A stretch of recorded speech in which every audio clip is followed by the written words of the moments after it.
विक्की कुमार जी, पटना बिहार से। जी। श्री हरिवंश महाराज जी, राधे राधे। महाराज जी, मैं 2 साल से आपको सुन रहा हूँ। आप सारे सवालों के जवाब मेरे को दे देते हैं एकांतिक वार्तालाप सत्संग में। फिर भी एक सवाल मेरे को अभी तक समझ नहीं आ रहा। मुझे अपने ऊपर विश्वास नहीं है। हर कार्य के लिए हमदर्दी चाहता हूँ, कोई दृढ़ निश्चय नहीं कर पाता। मैं इस प्रकार भागवतिक मार्ग पर कैसे आगे बढ़ सकता हूँ महाराज जी? अपने ऊपर विश्वास नहीं मतलब कैसा? मतलब कोई इनका वो बोले कि हाँ बहुत अच्छा कर रहे हो, हमदर्दी चाहते हैं कि हाँ तूने अच्छा किया, चलो बढ़ो आगे, हर बात हाँ, के लिए। बच्चों को ये भाव रहता है, थोड़ा प्रोत्साहन मिले, शाबाशी मिले, ऐसा। अभी बच्चे ही तो हो ना।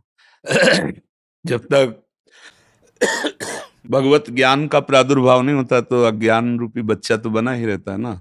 हमें किसी के सपोर्ट की जरूरत नहीं है, हमें किसी की पीठ थपथपाने की जरूरत नहीं है।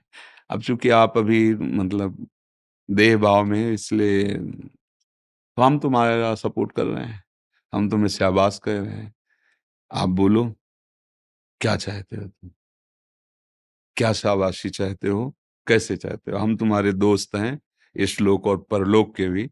जो सपोर्ट चाहो हम तुम्हें देने के लिए तैयार हैं। चलो भगवत मार्ग में चलो, गृहस्थी में रहते हुए पटना में रहिए, आदेश का पालन कीजिए, हम तुम्हें शाबाश कहते हैं। जब यहाँ कोई कहता है कि हम आपको धन्यवाद कहते हैं, हम कहते हैं हम आपको परम धन्यवाद देते हैं कि आपने हमारी बात मान ली, तभी तो आप आए हो। बात मान ली तो आप आए हो, आप हमारे पास आए, हमारी बात मान रहे, तो आप हमारे सच्चे दोस्त हैं, मित्र हैं, हम आपका साथ देंगे। हाँ, शरीर से भले प्रकट में आपके साथ नहीं, लेकिन अनुभव करना, आप कभी का परीक्षा ले लेना। आप जितना भाव रखती कुर्सी के अनुसार आप अनुभव करना, तो आपको उत्तर मिल जाएगा, वहीं तुम्हें किसी न किसी रूप में सहयोग मिल जाएगा। देख लेना, मेरा प्रभु हर जगह सर्वशक्तिमान होकर विराजमान है, बस तुम्हारी निष्ठा और भावना की जरूरत है। समझ रहे हो? अब बताओ, तुम बिल्कुल अपने ऊपर विश्वास मत करो, प्रभु के ऊपर कर लो। मन एकदम हरदम महाराज डिस्टर्ब करते रहे।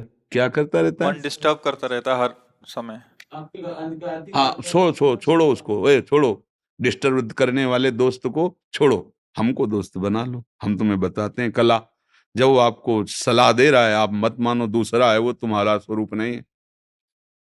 ये आपको गंदी बात सिखाए, आपको लगता है गंदी बात, तो आप कल से इससे बात नहीं करोगे, नहीं करोगे ना। इस समय आपका मन आपका शत्रु है, जो सदैव विषयों का भोग करता हुआ संसार के राग में फंसा रहा है। अब आप सत्संग सुनकर भगवत मार्ग में चलना चाहते हो, ये उसको पसंद नहीं। वो आपको गलत मार्ग की सलाह देगा, वो आपको नाना प्रकार के अविश्वास पैदा करेगा, नाना प्रकार के उदाहरण पेश करेगा, आपको ये समझा देगा कि संसार सत्य है, भोग सत्य है, ये सब नाटक है। आपको उसकी बात नहीं माननी। जब वो आपको समझाने लगे तो आप राधा राधा राधा राधा, वो आपको भोग सामग्री की तरफ राधा राधा राधा राधा ऊब के वो तुम्हारे अधीन हो जाएगा। हमारे पत्नी सब परिवार आपके बात का है ना, राधा राधा कीर्तन करो रोज रात को आधा घंटा 1 घंटे जब साने वाला वो देखो करो, हमारी बात अंदर से समझो। हम मन को संभालने की बात करें, सबका खटपट यही है। सब जीता हुआ मन, इससे बड़ा कोई मित्र नहीं, और विषयों में फंसा हुआ मन, इससे बड़ा दुश्मन कोई नहीं। हमारा बाहर कोई दुश्मन नहीं है, बाहर कोई मित्र नहीं है, यही सबसे बड़ा दुश्मन और सबसे बड़ा मित्र। देखो, बहुत सही ढंग से हम चल रहे हैं समाज में, राधे राधे, और 1 मिनट इस बेईमान के कहे में लग गए और कोई गलत आचरण कर दे, सब मिट्टी में मिला दे। है ना भारी दुश्मन, पूरे जीवन की कमाई 1 मिनट में कमाई। इतना बड़ा दुश्मन यह है कि अगर इसके कहने पे चल जाओ तो अभी अभी 5 मिनट में जो भी तुम्हारी पवित्रता, धर्म, आचरण सब मिट्टी में मिला देगा। बस इससे बड़ा कोई मित्र नहीं। अभी भगवान में तन्मय हो जाओ, अभी भगवत प्राप्त हो गए। सारा खेल इस मन का है, घबराओ मत। ये अलग है, तुम अलग हो। जब तुम इसको इतना प्यार देते हो कि इसने कहा ये खाना ही है, और आप कहते हो नहीं, तो ये जलाने लगता है, तो लगता है यार जब तक खाऊंगा नहीं तब तक चैन नहीं मिलेगी। अब आप हार जाओगे। तू जला कितना जलाएगा, मैं अविनाशी का बच्चा हूं, तू मार के दिखा। बस जीत गए, जीत गए। ये वो भेड़ है जो भेड़िया बन के डरा रहा है, और जिस दिन तुमने अपने स्वरूप की तरफ, तो ये भागेगा पूंछ दबा के।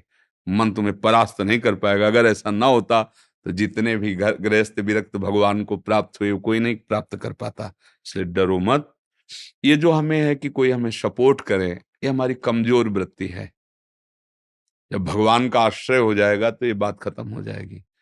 बच्चापन से मार्ग में चले थे, कोई सपोर्ट देने वाला थोड़ी था।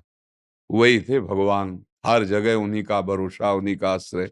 पूरा जीवन इस यात्रा में देखो चलता चला गया, कोई मित्र नहीं, कोई शत्रु नहीं। तो सपोर्ट की जरूरत भगवान से है, इंसान से नहीं। वो सपोर्ट करेगा तो स्वार्थवश करेगा, और जहां देखेगा हमसे बढ़ा जा रहा है वहीं अपना सपोर्ट हटा के तुम्हें नीचे रौंदना चाहेगा।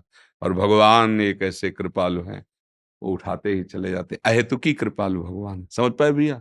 बिल्कुल निराश मत हो। हाँ, अखिल कोटि ब्रह्मांडों के ईश्वर के तुम अंश हो, कोई साधारण बात है? शरीर राग के कारण हम मानते हैं हम इस जाति के, हम ये कुछ नहीं। सब एक घर के एक बाप की संतान है, बस समझ आ जाए। वो समझ में थोड़ा मतभेद हो गया है तो लड़ाई झगड़ा निंदा स्तुति हार जीत चल।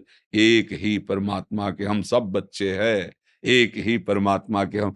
समुद्र की लहरों में कौन सी बड़ी लहर है, कौन सी छोटी भैया? कौन सा महान है, कौन सा उसमें लघु? सब समुद्र में ही तो है, और समुद्र की ही है। ऐसे ही परमात्मा रूपी समुद्र की हम सब लहरें हैं, समान है। वायु विकार घुस गया है तो लहर है, वायु शांत हुई तो समुद्र ही है। ऐसे ही माया विकार घुस गया तो मैं तू ते मेरा, ये फंस गए। अगर वो हट जाए तो भगवदा आनंद ही है, दूसरा कोई नहीं।